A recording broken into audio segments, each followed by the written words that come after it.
16 ডিসেম্বরের পর বিনিয়োগ উন্নয়ন বোর্ড বিডার ওয়ান স্টপ সার্ভিসের সব বাণিজ্যিক ভূমি নিবন্ধন হবে ডিজিটাল।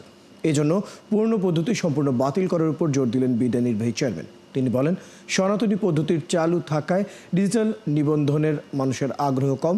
বিডার ওয়ান স্টপ সার্ভিসের নিবন্ধন অধিদপ্তর কার্যক্রম 5 সেবা অন্তর্ভুক্ত অনুষ্ঠানে রোববার তিনি এসব কথা বলেন। এ বিষয়ে জাহিদুল ইসলামের একটি প্রতিবেদন রয়েছে, সেটি দেখে ফিরছে। বাংলাদেশে একক মালিকানায় শিল্প স্থাপনের জন্য জমি ক্রয়ে বিদেশিদের অধিকার নেই। অন্যদিকে স্থানীয় নাগরিকরাও শিল্প বা বাণিজ্যিক ব্যবহারে জমি নিবন্ধন করতে গিয়ে প্রায় হয়রানি এবং দুর্নীতির শিকার হন। আপনারা জানেন, বাংলাদেশ এমন অবস্থায় বাণিজ্যিক ভূমি নিবন্ধনকে বিনিয়োগ উন্নয়ন বোর্ডের ওয়ান স্টপ সার্ভিসে 5টি সেবা নিয়ে অন্তর্ভুক্ত হল নিবন্ধন অধিদপ্তরের কার্যক্রম। ফ্যালকন অ্যালুমিনিয়াম মাল্টিলেয়ার অ্যানোডাইজড হওয়ায় সম্পূর্ণ স্ক্র্যাচ প্রুফ। Falcon aluminium. আগে যে জাল জালিয়ে কিন্তু এখন সেটা নয়, এখন কিন্তু দুই পক্ষের ছবি থাকবে, জাল স্ট্রাকচার সৃষ্টি করতে হবে।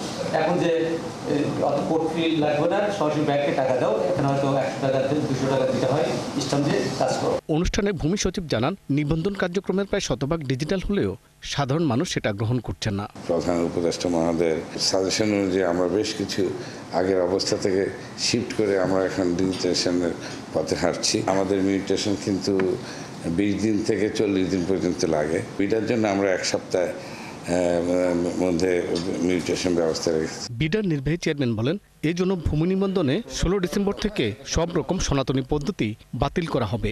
টার্গেট থাকতে হবে যে আমরা পুরোপুরি ম্যানুয়াল সার্ভিস বন্ধ করে দেব। ম্যানুয়ালি কেউ কোনো সরকার থেকে সার্ভিস নেবে না, সরকার থেকে সব সার্ভিস ডিজিটালি নেবে। 16 ডিসেম্বর, ঠিক আছে, বিজয় দিবসে আমরা এটা ক্লোজ করে দেবো, তারপরে আর কোনো কিছু ম্যানুয়ালি হবে না। এই সময় তিনি বলেন, ভূমির ডিজিটাল নিবন্ধন দিলেও সেখানে গ্যাস ও বিদ্যুৎ প্রাপ্তির নিশ্চয়তা দিতে পারবে না বিডা।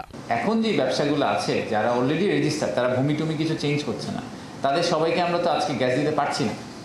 তার মানে হচ্ছে যে কালকে যদি কেউ নতুন একটা ট্রেড লাইসেন্স নিতে চায়, আমার আসলে তাকে ট্রেড লাইসেন্স দেওয়া উচিত না, কারণ আমি তো এক্সিস্টিংটাই পারি না। তো নতুন ট্রেড লাইসেন্স তাকে আমি গ্যাস দিব করতে গেছি। গ্যাসের সমস্যাটা আসলে এত প্রবল এবং এটার সলিউশন আপনিও, আমি শিওর আপনারা সবাই খুব ভালো করে জানেন, এটা নিয়ে এত কথাবার্তা হয়েছে যে এটার কিন্তু ইমিডিয়েট সলিউশন আমাদের নাই।